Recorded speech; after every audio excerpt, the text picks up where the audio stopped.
Welcome to the Filmsteins, the double featured podcast. Join us as we unravel the interwoven experience of the continuous conversation of cinema. Take part in pairing movies with their cursed counterparts, movies that share DNA, or even pairing questionable duos by joining our Patreon at patreon.com/filmsteins. We offer tiers at the $1, $5, and $20 level, where the $5 tier will grant the ability to request films to further the discussion. So grab some popcorn, sit back, and get ready to join the 100-year conversation. This is the Filmsteins, where movies are more than just entertainment, they're an experience.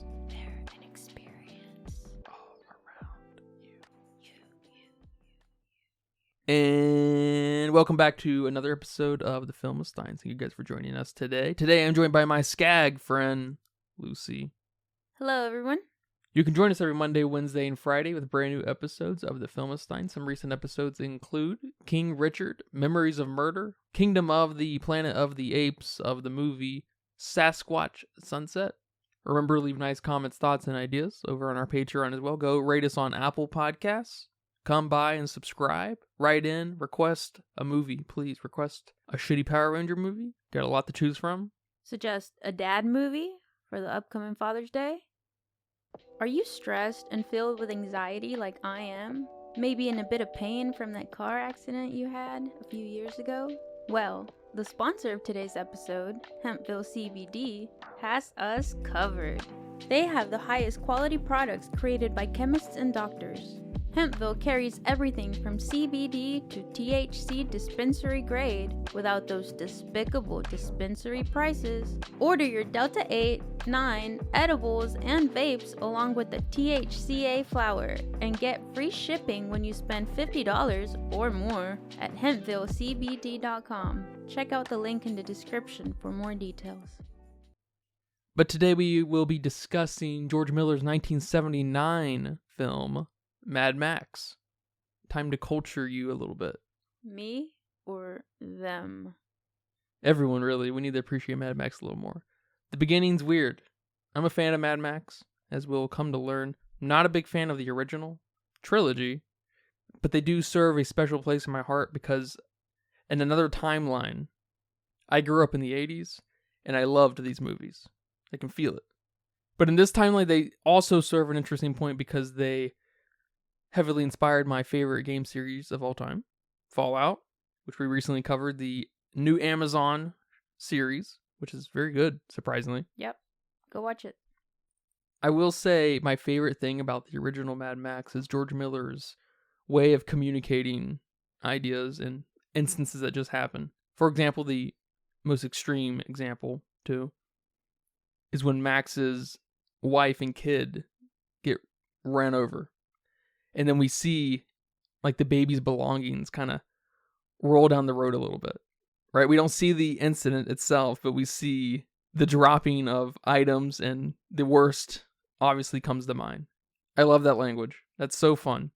I like that there's a little bit of a semblance of this last grasp on, like, the old way of how things used to be. We had society and order and law. It's weird to see the original and then all the other ones that come after because they're so very radically different, and as you'll come to learn. But I believe this is your first dip into the old Mad Max with Mel Gibson, of course. It's also a very old movie, but with a lot of 80s flair, which we've come to learn that you like quite a bit. So how do you feel about Mad Max? Yeah, I was very surprised how much I liked this movie because something about a movie called Mad Max is not what I would really want to watch, especially with the 2015 one, not really knowing what they're about. So I was pleasantly surprised. Like you just said, late 70 movies, early 80 movies kind of hold a special place in my soul. And it is, but it's not just about them being this pioneering place of time, but there's like this unique charm that just kind of speaks to me. I don't know if it's like the way they talked back then, because I don't know. I love it. I love how they talked back then. And I know this is Australian, but even the Australians talked weird back then, and I like it. Or if it's just something with how people looked back then. They looked real interesting. Nothing like how people look now. But I think it's also some of the ideas that center in that time, because movies today are trying to do something different, and they're trying to focus maybe on problems today or societal things today. That isn't exactly bad, but it's just something about the themes in the 80s just speak to me a little more. Maybe I'm just a little more traditional. I don't know, even though there's nothing traditional about this movie. But I like that. Mad Max is there. It's got the weird accent. And I do like how he becomes sick of this world he's in and just abandons what's traditionally right and wrong, and he just manages to get justice in his own way when he experienced his loss. And we don't have a traditional hero here. And I kind of like that because that's something his boss says a lot in the film. Like, people don't believe in heroes anymore.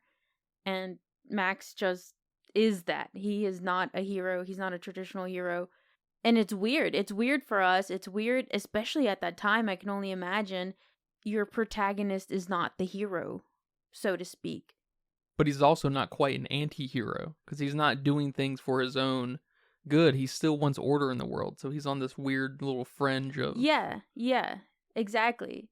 But, I mean, this movie's crazy. The world building is crazy, especially for it not having a source material like I would imagine something like this would have. Some kind of book, some kind of inspiration with a comic. Like, I don't know, something. The introduction to this movie is insane. These surreal elements that just get sprinkled throughout the movie, they're not even there in the movie. Not really. They're hidden. They're flashes. Like, let's see if you can find them. Like an I Spy book.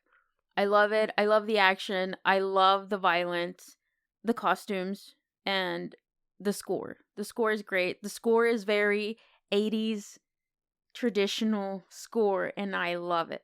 And I don't think I have a lot of issues with this film. Maybe developing Max a little bit more.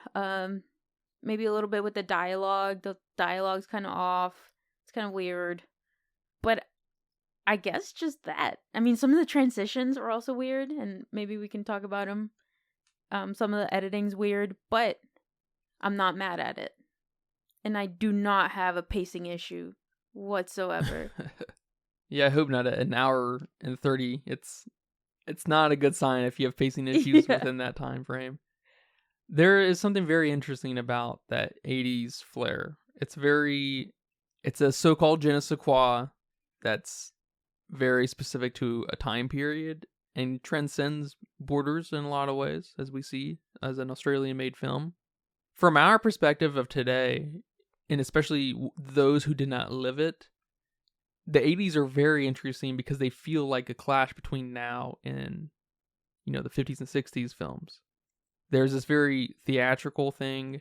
There's this pubescent age of soundtracks and editing. It's like really chaotic sometimes, and sometimes surrealistic without being surrealistic on purpose, because it's just bizarre. It's bizarre movie making time, and I think that's one reason it does have a really interesting place in a lot of people's hearts.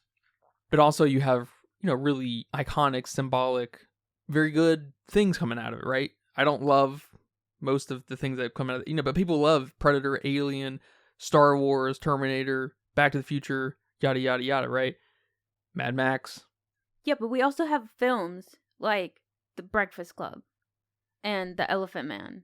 They're kind of on the other side of what that 80s thing is. Yeah, Jaws, Footloose. I mean, The Shining. I'm not even thinking about those Alien Terminator movies because I'm not a fan of the Alien movie, which is funny because this seems like my era right here. So I don't know, it's like it's something different about some of these other movies of this time. Yeah, that's why I say it's kind of a je ne sais quoi. It's one of those things that's really hard to place your finger on, but there's just a feeling across all of those that they share. And not totally unlike that early 2000s vibe, especially in color palette. Jesus, in color palette. Yeah. It's the most disgusting era of movie making ever, as far as colors go. But I totally feel you on there just being something there, because it also feels like a lot of these films are made in just gritty ways. where maybe not everyone knew what they were doing at these times because just ideas were explosive and we were just getting things done. Versus, the decades before, things felt more theater. True and true. Like, they just felt much more highly produced in the sense that they were just, tightly scripted. Yeah, like drama was the main aspect there. We weren't worried about stunts. We weren't worried about making you cry. We weren't worried about a giant shark in the water. We were worried about the me oh my's and, the kisses and the rescuing. Like, I don't know. But yeah, that's a very good way to put it. I like that you bring up the language and dialogue in this movie, too. And I totally agree with you. If anything could have truly improved, it would be the dialogue, simply because the dialogue is so strong out of context. What they say is very good, but there's not a lot said that's very meaningful. So if we could have just kind of molded the really great, almost a Clockwork Orange-like dialogue Yes. into something that was a little bit more maybe metaphorical or just its own language, like a Clockwork Orange, where we have this kind of Russo-English thing happening in Clockwork Orange, but here we have this very maybe Australian English thing. I don't know where this comes from, but it's very cool. It almost starts to run this case of just being cool dialogue for cool's sake and it not being all that important, which is largely made up through its visual storytelling and its editorial storytelling. It's very cool. For example, one of my favorite parts of this movie is a small little thing. As you'll notice in Mad Max, as everyone would right away probably, the world is a dying place, if not already dead. Yep. And in the first Mad Max, we have a drag of a police force trying to hold on to things. Outside, we have the dying world, and then we go and visit the chief of police at one point, and he's watering his plants, indicating this last semblance of kind of nurturing what once was. And it's so bizarre. The scene is so bizarre. He's shirtless. He's smoking a cigar. He's got his tight slacks on, and Max is quitting stuff. It's such a bizarre scene, but it's just awesome. It's kind of it is like that I Spy thing. It's just, what can you take out of this composition, these set of sequences, and take and say about this world? That's very well said, because this is not an origin story of why the world is the way it is. It's maybe a Mad Max origin story, why he went mad, but typically with movies that have some kind of post-apocalyptic, dystopian, whatever setting, we get a reason why things are the way they are. That first movie gives us the explanation. We have the Planet of the Apes movies, the recent ones. We know why the world is the way it is because of the experiments. You have Resident Evil, who we know the way things are because of that first movie. But here we don't know why the world is the way it is. We're just thrown in there. And we're not thrown in there when everyone's already gone mad. We're thrown in there like in this in-between. Like in most films and movies, this would be like the in-between season 1 and season 2, where we rarely get shown this transition of the world going to shit. We're either there at the beginning when we know everything and everything's starting to go to shit, or we're at the end when, years later, everything's already gone to shit. And that bizarreness just adds to that. Or because we're not to shit yet, it adds to that bizarreness. I'm not quite sure which way it is, because we still have these tender moments with his wife where they go on vacation. I mean, who's going on vacation in a ruined world, you know? Yeah, and there's that functioning diner. Yeah, that's right. We're in this weird transition period where you would normally think you'd be before or just right after. But they almost managed to dodge the question of what is happening because maybe it's not so clear to anyone yet, kind of thing. Kind of like the reciprocal of that would be, it takes place so many years after that it doesn't matter. It's completely irrelevant what happened before. Like the new Planet of the Apes takes place several hundred years after the recent trilogy. you set the stage in those kind of scenarios for a reboot a lot of times. Things before are completely irrelevant a lot of times. I wonder if there's something specific to the world that's being built here, this unhinged world kind of displacing some sense of order because of the time period that it was created in. I wonder if George Miller is the kind of person to say that the world is going to shit, and then this is kind of what he has nightmares about. Because while watching this movie, I kept thinking, man, this is what the Warriors thought it looked like. This is what the Warriors' violence thought it was displaying. It's funny you say that because I was thinking with the gang, like, man, this is what the Warriors thought the gang chemistry they had on set was like. Because the gang members here have, like, crazy personalities and just this, like, chemistry between them that I really enjoyed, and this weirdness to them again that the Warriors thought they had. We've brought up several times these weird elements that are in the movie, and they almost have this horror element to them. Because, yeah, we have the scene with the baby and the gun, which that's just bizarre. And when we cut to the next scene, we see the baby in the background and there's no gun near it. So it's like, what? All right, whatever. Okay. I'll get past that, even though you can't get past that. That's something that you're just going to be thinking about for the rest of your life. Why did that baby have a gun? But then we also have Benno. And he's also a weird thing we decided to put in here. He's kind of creepy. Something's obviously wrong with him. He's in the forest. I mean, he's introduced to the audience at the most scary time because we're being chased, and that's the last thing we want to see is someone like him. And I don't know, that was just such a bizarre character. Like, that would happen in a horror movie. You're running and you run into this character, but usually he's the killer. But in this case, he's not the killer. He's just May's son, cousin, boy she's taking care of. I don't know, some family member. And he just lives there, and he just happens to be there. And she even warned us, if you see him out there, just ignore him. That's really bizarre. And another bizarre element that I kind of liked was that we kept hearing the radio in the background in scenes where we didn't even have a radio in sight. And I mean, it was to the point where I thought like my phone was playing music accidentally, or someone was talking far off. Like, what? Like, it was just weird. It wasn't distracting. It was so low that if I were a little deafer, I wouldn't be able to hear it. But it was just weird. And again, it's almost like these horror elements, but I don't think George Miller is trying to scare you. He's just trying to make you feel uncomfortable. And then you have that scene where the gang member is hanging off the wall in the farm, and that one's just hilarious. But it's like, it's weird. Why is he there?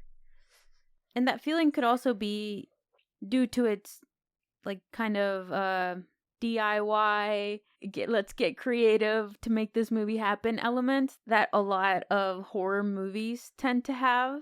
Maybe that kind of horror movie spice.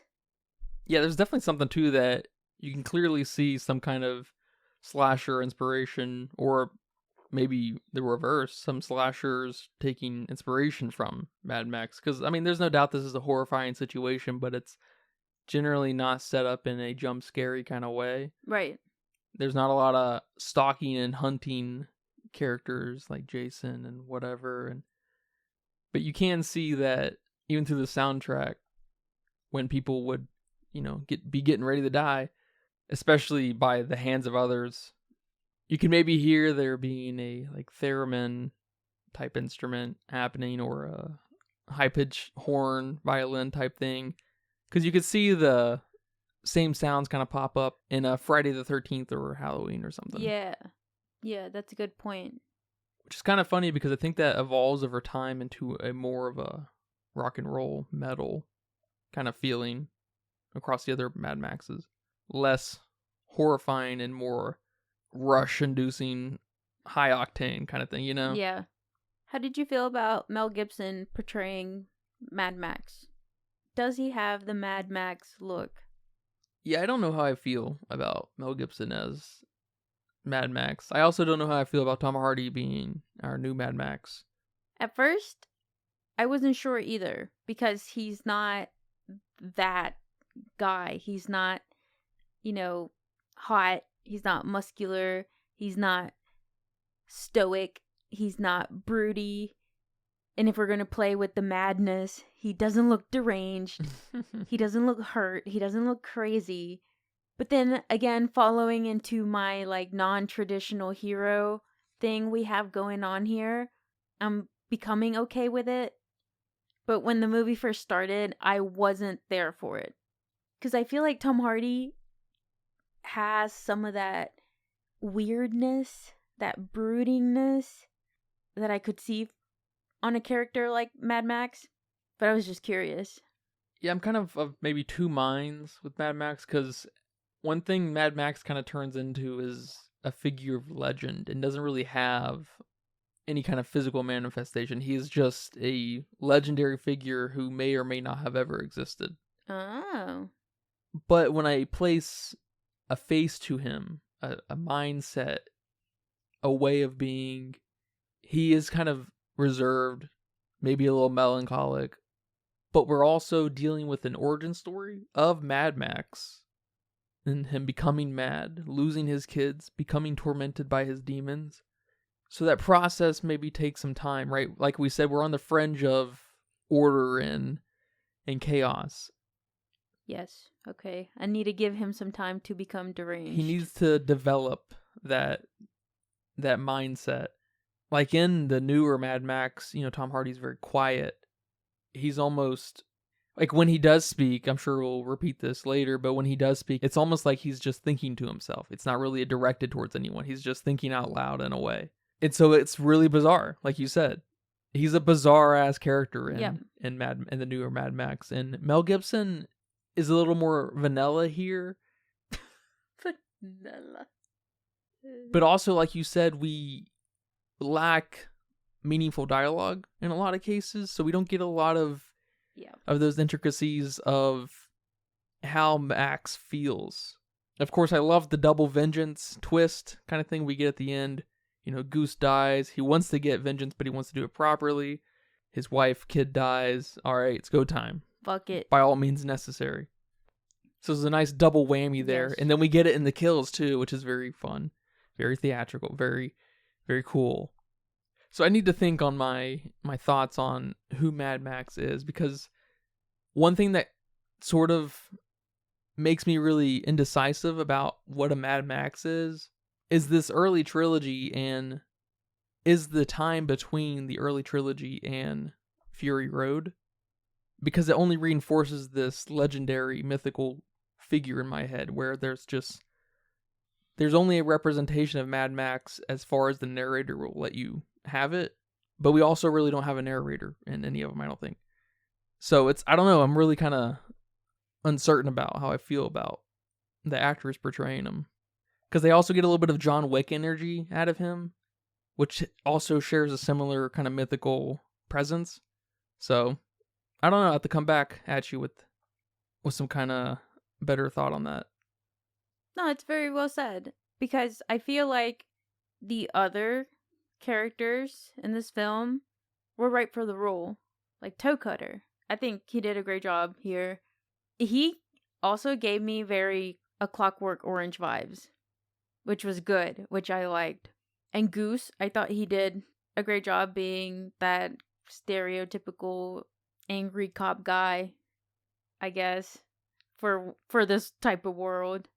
Even the boss, the police boss, fit the police boss role. We didn't have much of him, but I don't know, just immediately, I didn't know how I felt about Mel Gibson. Yeah, it's kind of a funny thing, because especially at the beginning, they set up Mel Gibson's presence. We have this chase.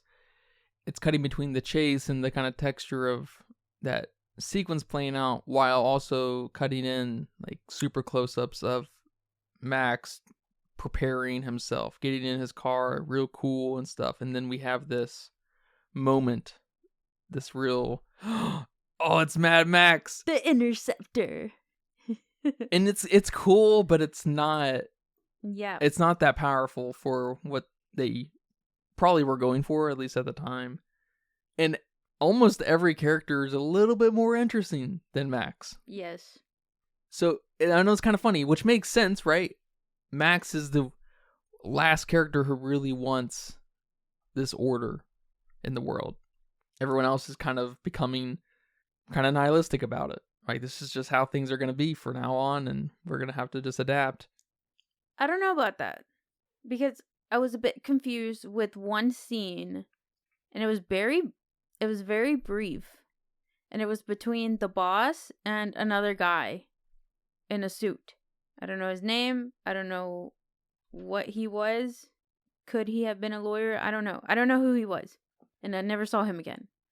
But he says, your top pursuit man wants to quit the road, and we have to seduce him with candy. And then the boss man replies, people do not believe in heroes anymore. So I was a bit confused on whether Max... Well, that's kind of the complexity of Max, and we see it happen when he quits because he's not in it anymore. But this was before Goose.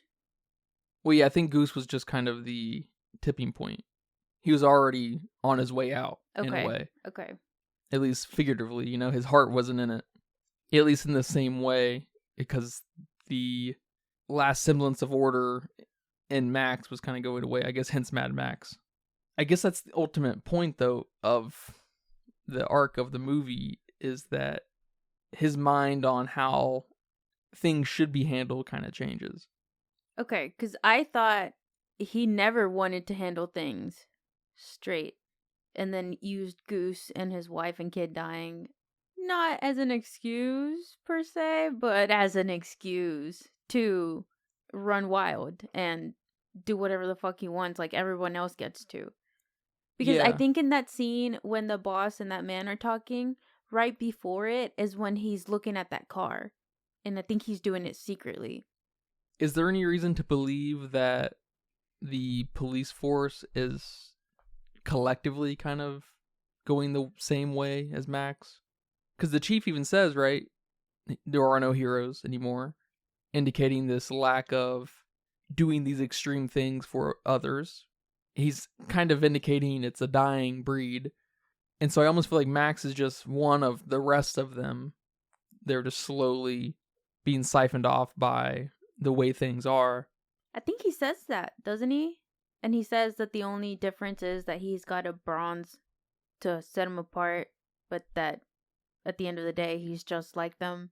Yeah, maybe this is George Miller's way of saying that the police and the people who are the victim of the police are not too far apart from one another.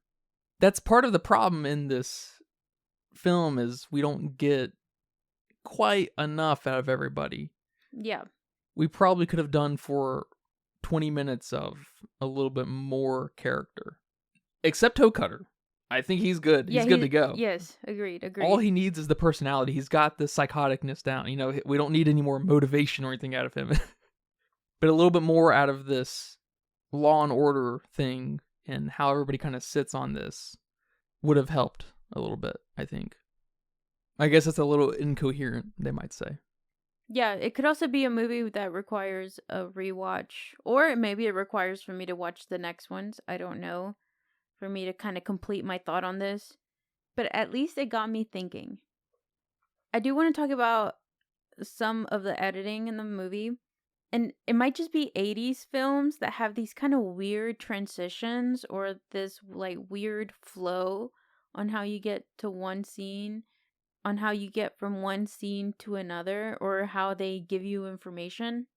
But there was one scene that stood out to me, and again, it was very brief. I'd be surprised if the whole sequence was more than a minute.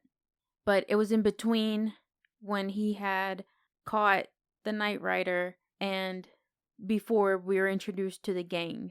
And I think he had just caught someone else. It was at night. There were a bunch of ambulances, and it was just him, the ambulances, and the scene around, and the boss. And the boss basically told him, like, hey, the gang's out looking for you. And that was it. And then in the next sequence, it was the gang, and then they come into town and whatnot. but it just seemed like a weird, out of place scene to let us know that the gang was coming, when obviously in the next fucking scene the gang was there. The gang was coming. Yeah, it's funny. They needed to connect that the Knight Rider was part of the gang, but they also needed to tell you that the busting of Knight Rider was business as usual. And so he just, is continuing his day. Yeah. It's funny, yeah. I don't know, like, I don't know if that's just the flair of the time, because I feel like The Outsiders kind of did something similar with the scene where Ponyboy is talking about that poem. And it's also very brief. I guess it's brief enough for him to recite a whole poem. And then that's it. Like, it's just that one scene to let us know about the poem. It's like, and I know, I don't know, because I know that scenes and sequences are there to tell us information, of course, duh, but they just didn't flow with the rest of the movie. They weren't very continuous. So it just threw me off. And it's almost like if you blinked or you munched on your chips, you would have missed it. And for a movie that's already so short, having unnecessary scenes like that, I don't know. Maybe it was just me. To me, it feels like a film 101 kind of class of, all right, we had this sequence happen, we have this sequence after, because, we set out these beats first and foremost. You don't do very many scripts in complete linear order. We need connective tissue between these two sections, and that satisfies that.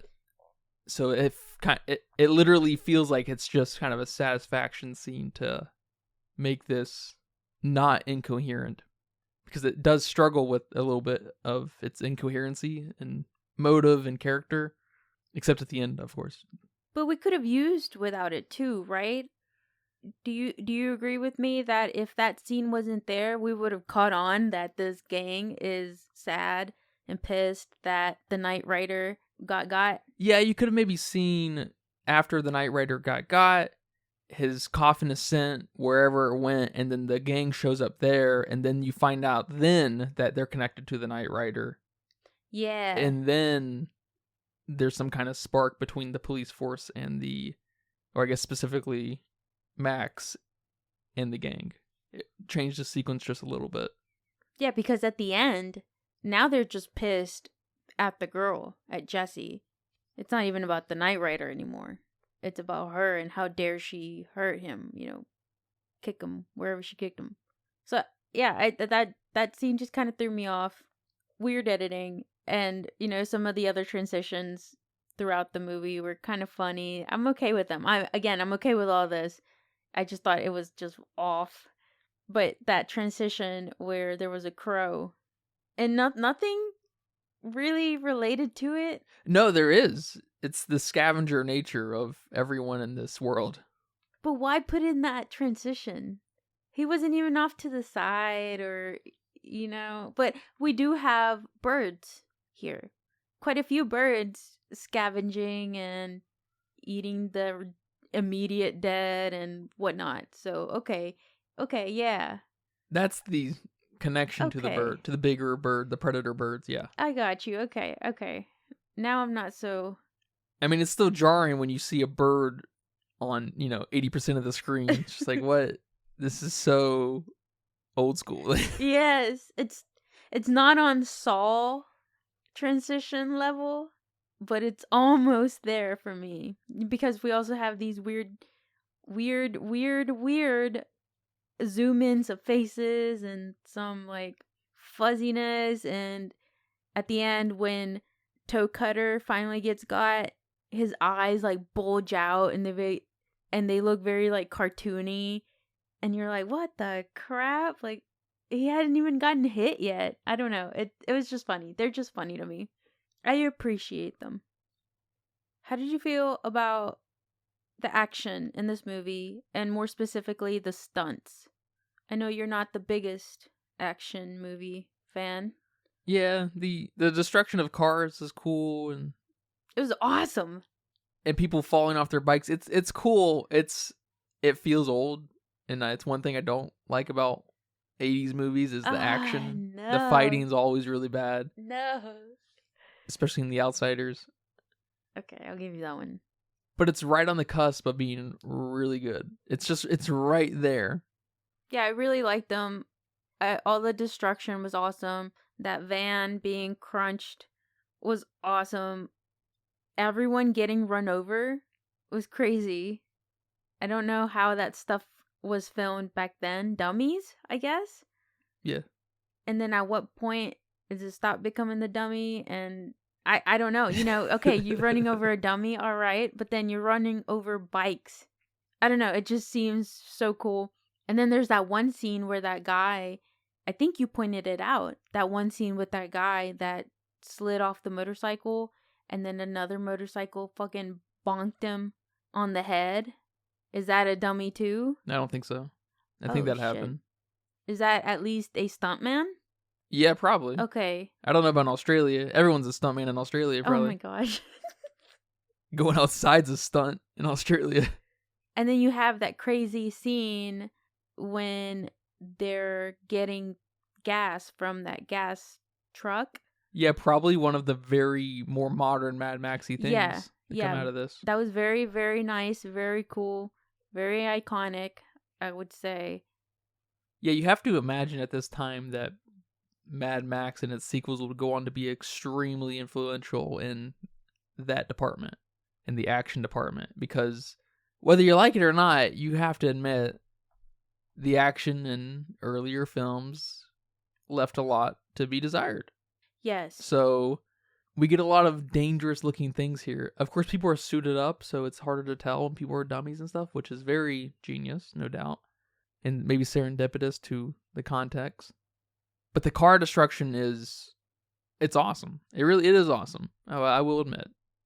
I don't know how you flip cars like that, and yeah, I would love to watch that get filmed. I hope it's not like a lose its magic kind of thing, which I don't think so. I think I would probably admire it and appreciate it even more. But yeah, that's awesome. And lastly, I want to talk about my favorite part, and it's just a brief dialogue exchange where Toecutter and his gang are in town, and they tell some random mechanic guy, they're like, "We're here to meet a friend coming from the train." And the guy's like, "Oh, nothing's coming from the train except some freights and a coffin." And then they like look at him and he looks at them and he's like, "Oh, no. It was so funny." I think that's my favorite part. And then they go see him and the guy's like, I don't think that's all of them, but there he is. Because the coffin's small or whatever. Yeah. And then he's like, I think they took out his heart or something. It was, oh my god, that was hilarious. Yeah, man, well, I'm glad you liked this movie. And thank you a lot for watching it with me and talking about it here today. You're welcome. Thank you for making me watch this because I would have never watched this on my own. You're a little bit cultured.